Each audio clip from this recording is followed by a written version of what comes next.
KP ari tekkinde posuji mon onon yidbe moftude e hutrade kopreji mon cadele mon ngasi halabi cerra ya Play Store wala Google Play mbada télécharger KP keba application ma posma tekka kopreje pofta KP ngande ko kanyum buri webde do e nder leydi Sénégal to banginel dugol kalis hay mbudo ay yobata tirade kalis hay mbudo ay yobata mbele KP ko don haadi mbien ala so tawi ko otoma jogida a ari e station ngaji EDK a sodi gasoil do ponoda yobdi ujunere kala ko temedde jeena mbudu njobata walla nadda koy boutikaji amen low press kala ko codda njobirda KP ene jogi ko ustantuma to bange nganyari posma walla ko jollof chicken codda fof ina jogi ko ina ustonoma KP ina tawe e nder réseau ji mum din station ngaji EDK gonde nder jokli Sénégal kala e kubal wat télécharger KP njeya horema njeya jawdima mbemna ngurdamma.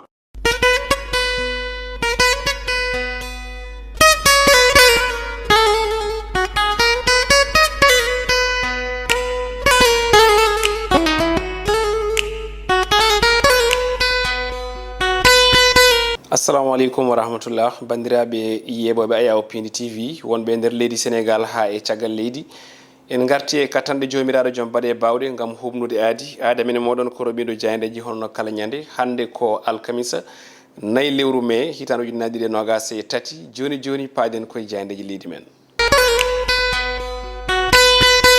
Jayndeji leydi men e oɗo subaka hande garti e toɓɓe tati certuɗe ne hen dawrugol ne hen aussi toɓɓere jayndiyankoɓe woni ngol cimtol reporter sans frontiére puɗɗortoɗen ko jayde li quotidien nden jayde wi ko on classement mondial to banggue liberté de la presse woni wellitare jayndiyankoɓe e nde hitande 2023 leydi men Sénégal ɓe mbi ko ina tigui yaari caggal no fewi e fanno ɓe gonno ko tolno capanɗe jeeɗiɗi e tati hitande mayde e hikko noon eɓe tawe e tolno 104 firti ko Sénégal wasi ko tolni e toɓɓe capanɗe tati e goho e on ɗon classement mondial e wiide ɓen reporter sans frontiére e ngol cimtol ngol ɓe jaltini hanki e on ɗon ñalawma kalfinaɗo walla ni teddidiraɗo jayndiyankoɓe windere nde kala e kuuɓal jayde Sud Quotidien kam ne arti hen wi ko on classement mondial to banggue liberté de la presse leydi men Sénégal ummima e tolno capanɗe jeeɗiɗi e tati windere e oɗo saaha ɓe tawate koye tolno 104 e nde hitande ujunnaje 2023 saabi noon jayndiyankoɓe mbi ko Sénégal ene wayno tan furlima ha memi leydi ko yewiti e on ɗon classement wellitare jayndiyankoɓe e windere nde jayde Rewmi Quotidien kam ari e dawrugol ɓe gari koko yewiti ngon erago ngo hoorejo Macky Sall noddi dendagal classe politique leydi Sénégal e on ɗon force vive de la nation ɓen jaynenkoɓe mbi ko gomo witengu F24 kañum ne wayno waɗi fixé woni tan holliti wonde pandale muɗum ɗe jogui e mawleydi Macky Sall ɓe mbi fandare adina nde koyo wi o waɗata on ɗon 3e candidature kono kadi fandare wonde nde ko wawa accide dendagal ɓen ɗon nanguiraɓe gueɗe dawrugol leydi ndi fandare wonde nde ko yuɓɓina ɗin sumgoji tawi ko sumgoji labɗi ceer e on tuma noon fedde nde wi ma yuɓɓin rassemblement woni ko yewiti e moɓodiral mawgal ñande sappo e lewru mendu gonɗen ɗo e Dakar e ko taari ɗum jayde indépendant nden ɗon ari hen ɓe mbi ko gonɗon erago to banggue dialogue politique mo mawleydi ndi eri ɓe mbi tan ko on ɗon F24 riwti walla ni mbiyen ɗurnima gonɗon erago dialogue ngo hoorejo Macky Sall noddi ɓen jayndenkoɓe ina jañi hen e hello tati nden jayde witende indépendant jayde Vox Populi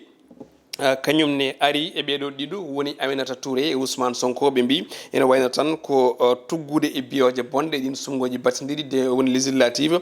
kono kay yiide nanggodirde ɗin sumgoji tijjari woni 2024 ɓe mbi ko Mimi e Sonko ko habdiɓe hanki gonno kono yaadiɓe hande e oɗo saaha mo kalaten fandare nde foof jaynenkoɓe ne cifano hen e hello ɗiɗi e nder nden jayde Vox Populi jayde Le Quotidien no jiruɗon ni e on ɗon titre mo ganduɗa ko ɗo subaka hande ko fate banggue recensement général ɓe mbitande ko la polémique c'est à dire ko inde fulɓe sooma ɗon bindi boɗeji ɗi polémique o kadi ko ngal luural ɓe koliti wonde ko fulɓe ɓe e oɗo saaha hande ene jogui kulhuli kono kadi ne gonde mette no fewi e on ɗon 5e recensement tijjaɗo saabi noon nden fedde witene tabital pulagu yonnani ɗum hay saaha goto e on ɗon tuma noon ɓe mbi ko leñol ngol woni koye feccere jeede tindade on ɗon recensement général saabi noon ɓe jeehi ɓe joddima e ANSD woni ɓen tambiɓe on ɗon fannu ɓenne kadi nana gone e kaldigal gam etade hebde nanodiral eko yewti on ɗon recensement tijjaɗo jaynenkoɓe ene jañi hen e hello tati nden nden jayde witende quotidien le quotidien jayde le témoin kañum ne ari koko yewti koye on ɗon sécurité civile ɓe mbi tan de ko kadi won immeuble yani ɗo e wuro lamorgo Dakar ɗum waɗi ko hanki ko toon to Parcelles Assainies unité 15 ko ɗon immeuble goto yani yooɓi pittali yimɓe ɗiɗo hen goto ko mawɗo debbo mo duuɓi capanɗe jeenayyi e nayyi goɗɗo kadi ko debbo mo duuɓi capanɗe jeegom e nayyi ɗum waɗi ko toon to unité 15 e on tuma maire Parcelles Assainies o holliti wonde ko tolni e temedere e capannayyi e joyyi immeuble toon to Parcelles Assainies ina jogui nden saɗede manam ne hulana ñalawma goto maar maɗi jan e on tuma noon ɓe mbaɗi alerte fewde laamu ngu kala e kuuɓal laamu ngu nelno toon ko délégué mo ganduɗa ko Birane Faye gam etade yurnitade nden ɗon saɗede jaynenkoɓe mbi ko laamu ngu hollitima ƴetti hen pellitte e peeje beele ɗum ɗon kala ne wawa faabede ko fayi arde jayde stade quotidien ko ɗon guddirten honono kala subaka ko natal Boulaye Dia gorko mbo haada beri jaynenkoɓe mbi ko Boulaye Dia waɗi triplé hanki waɗani triplé on ɗon club makko bitteɗo hono Salernitana tawi noon ko hakkude mabɓe e Fiorentina o marqué ko tolni e bituji tati ɓe mbi tan ko Boulaye en mode record ɓe kolliti wonde noon ko woni meilleur buteur on ɗon club Salernitana toon to Italie e saison goto marqué ko tolni e bituji sappo e joyyi ko ɗum lawol gadnol ko on club ne heeɓa joueur goto marque ko tolni e bituji sappo e joyyi ɓe garti kadi wadde on ɗon deuxiéme makko triplé wonande kanko Boulaye Dia goɗɗo e wande goɗɗo gonɗo e wadde gueɗe mantiniɗi ko Nicolas Jackson toon to Villarreal ɓe mbi ko nder match ji tati o heeɓi markude ko tolni e bituji nayyi ɓe mbi tan ko on ɗon Jackson nana juwa e ndiyam toon to Soumaré jeune Sadio Mané ina tawe hen ɓe mbi tan ko caggal nde pamodiral heeɓa maw ummo toon to Bayern e oɗo saison so gasi e on tuma noon club baɗno Chelsea e Naples ina sohli wadde mo recruté goɗɗum ko tawete hen ko Erling Haaland on ɗon géant norvégien ɓe kolliti wonde tan ko gorko garɗo pour wadde battre tous les records hen goto saami hanki jamma caggal nde o waɗi battre record on ɗon markude ko tolni e bituji capantati e joyyi e saison goto on record yani hanki guila nde Premier League anglaise ne wayno waɗa créé 1992 ko hanki Erling Haaland ne wayno liɓi on ɗon record markude ko tolni e bituji capantati e joyyi e saison goto eɗen gandi ɗum ɗon ma ɓurɗon wonande kanko on ɗon Sibor le géant mo ganduɗa ko toon tigui to Norvège jiya petto toon to Manchester City ko ɗum wonno roɓino men jayndeji e oɗo subaka hande joni joni o paaden koye rogere wattinide woni fait divers fait divers e oɗo ñalawma hande ko toɓɓere nde ganduɗa mande haale ɗo kono kadi mande haalte ɗo sababu o noon kono toɓɓere mawde en gudditat jayde le quotidien arde on ɗon recensement général woni ko fati banggue ngol binditogol ɓesguli leydi Sénégal eɗen gandi ɓoyata ɗum huccane e on tuma noon wonko yiya hen e on ɗon recensement woni to doggol leñol fulɓe ɗo yiyama hen pecce tati walla nayyi so tawi en kaaliri noon saabu ko fulɓe fula e fulɓe lawɓe kono kadi e tukulor en so tawi en tungnima hen walla leppol en tout cas so tawi en tungnima hen holliti wonde noon ko ɗen ɗon pecce ene haawi dendagal ardiɓe leñol ngol e oɗo saaha en l'occurrence tapital pulagu kañumen gadi wasde yonnude ɗum kolliti wonde nden ɗon feccere ɓe manki famde ɗum saabu fulɓe ko fulɓe tan kono fulɓe lawɓe fulɓe ɓeeto fulɓe ɓe ga kamɓe ɓe jaadani hen ɗum ɗon noon won jewte puɗɗi hen waɗede won contestation fuɗɗi hen waɗede saabu goomu ngu fiɓtaki yuɓɓinde seppo wiide wonde yo ɗum ɗon fewniti et puis wiye tan fulɓe ko leñol ngol pulaar ko ɗemgal ngal windittoɓe keble on ɗon fannu kono hande o ne wayno so tawi ɗum noon laataki kamɓene koɓe dariɓe lang gam haɓade eko yewti on ɗon fannu ha tengti haɓade ɓe noon tambiɓe on ngol ɗon bindiragol woni ANSD e on tuma noon ene jaari yurnitade saabu en gandi gonɗen koye 5e recensement so tawi ƴeewi toggude hono recensement goo 1976 foti wonde so tawi en juumani ha yetti e ndeɗo hitande ko jogori wadde ko sa ƴeewi ene liime duuɓi capanɗe wadde guila duuɓi capanɗe ha joni ko même rythme te so tawi yonti tan fulɓe ndenta ndaro ngulla luuka mbiya pourquoi holko saabi min ngala hen to min ngala hen ga gulal ɗi kaɗa ɗo ɗum kadi waɗe yawta jomumen kadi joƴƴina hono ko yewti koye kan ɗon haala ha duuɓi sappo paaɗi saabu eɗen gandi kala recensement e recensement ko duuɓi sappo c'est à dire ko kala 10 ans donc noon haare nde foti wonde ko haare jokkude saabu guila nden ha fewde joni so tawi nden haare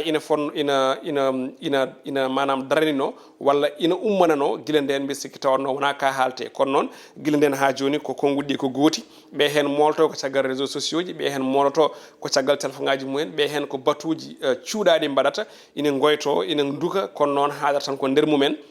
wadde il faut acte o waɗe il faut haala ka yetto ɗo fuɗɗo yettade e on ɗon tuma ɗum ɗon wawa safrede ñawde iwa ha laaɓa ceer saabu eɗen gandi ala foof ɗo ɗum fawi walla ɗo dalil o tonga wiyede wonde ɓeɗo fulɓe ko fula ɓeya ko fulɓe lawɓe ɓeya ko fulɓe ɓe ganduɗa ɓe ko pol ɓe en tout cas ɗenen pecce ɗen gandi koɗe pecce ɗe gona ballitoje no fewi nam windirade nde ko alay saago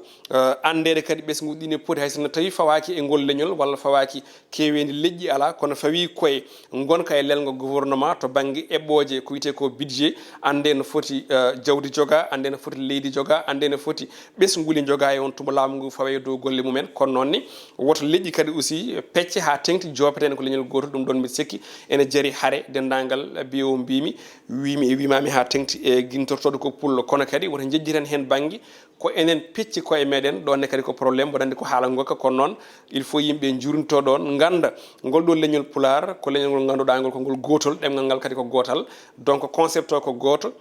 komi pullo so tawi windirtoɓe gaare moɗon komi pullo ɗemgalam ko pular ko jiɗɗa fof noon gona e fulɓe sa yiiɗi gona pullo koɗowo sa yiiɗi gona pullo cehowo sa yiiɗi gona pullo gaynowo sa yiiɗi gona pullo mo jiɗɗa fof gona kono ya andu tan kam ka pullo ɗum ɗon woni ko gandinta ɓen ɗon windirtoɓe donc haare nde foof tan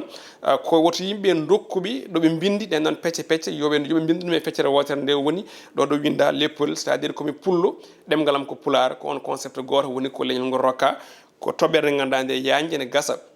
mayen jogo occasion haalude hen e ko fayi arde mayen mbad plateau mo ganduɗa ko plateau ɗo e Piindi TV noddude hen mo ganduɗa o ko ganduɗo fannuji ɗi wawa haalande en gartam kuluhuli e caɗele ɗe ganduɗa ɗe nanayi e ko yiwtende feccere to banggue oɗo 5e recensement général ma on keɓɗum ko fayi arde yewtere moɗon witende kuccam goɗɗum ko jiɗen habrude on ko fayi arde oɗo aset jeegom lewru ndu ko théâtre moɗon série moɗon hoddiro mboɗa andi namde ɗe keewi on kabri wonde mbere koko darti eɗen gandi ko korka ha dartinno guila nden noon ko janggo so Allahu lamɗo jaaɓi ɓawa janggo plutôt woni samedi jeegom lewru mai fotata fuɗɗitade on ɗon épisode 23 inchallahu rabbi ɗum noon koɗo mbaynodirten ha janggo so Allahu lamɗo jaaɓi Djiby Dieng wonno to caméra to banggue montage en jetti Ali Fall yo en gone jaam.